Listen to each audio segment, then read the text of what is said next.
National Cathedral School and St. Albans are basically one and the same program, and they about 8 years ago did a team builder. So like when Brooks was I think his first year, and OV had just come on board, they happened to do it. And hockey teams will sometimes do team builders with rowing teams.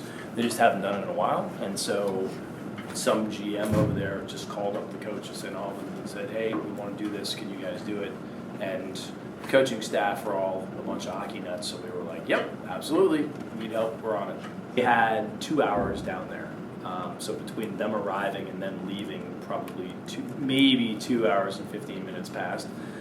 So they came down, we introduced ourselves, told them, hey, we're going to get in the boats, we're going to teach you guys the basics.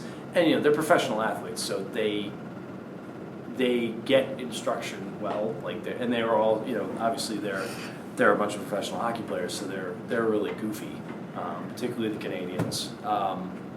So we literally took them down onto the dock. The boats were already on the water.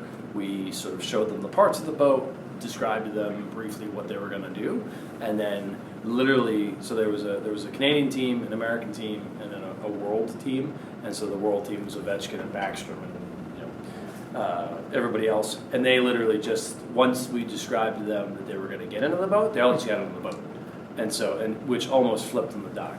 It was pretty damn funny. And so basically from that point, everybody was like, okay, we're just going to get in and sort of figure this out.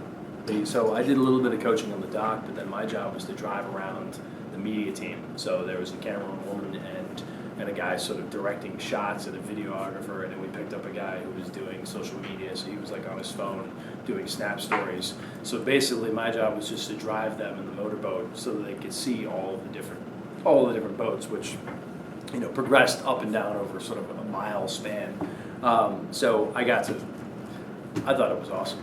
I got to see all the hilarity of these, really big, strong, but many of them goofy guys take it very seriously. They got, as soon as they got beside each other, they were uber competitive. It's clear that the Caps do a lot with their fan base. I'm a Caps fan. I have season tickets with a group of friends. So I've seen a lot of them play hockey, but you don't see these people on the street often. But I know they do a lot for charity, and just the way that they interacted with the crowd when they got back was really pretty cool. I'm sure that it's annoying to be hounded by people all the time, but there were a ton of kids and growers in the boathouse and people who would come out of the woodwork because they read it on Twitter, and they were there for half an hour extra signing, taking pictures, signing autographs. I thought it was really cool, and just the athleticism of these guys. We do that same process with 15-year-olds and 14-year-olds, and it takes 6 weeks to get them from zero to that, and they did it. Granted, it wasn't pretty, it wasn't good, but they did it in an afternoon. And then when the Canadians won, they sang the national anthem, which was pretty funny.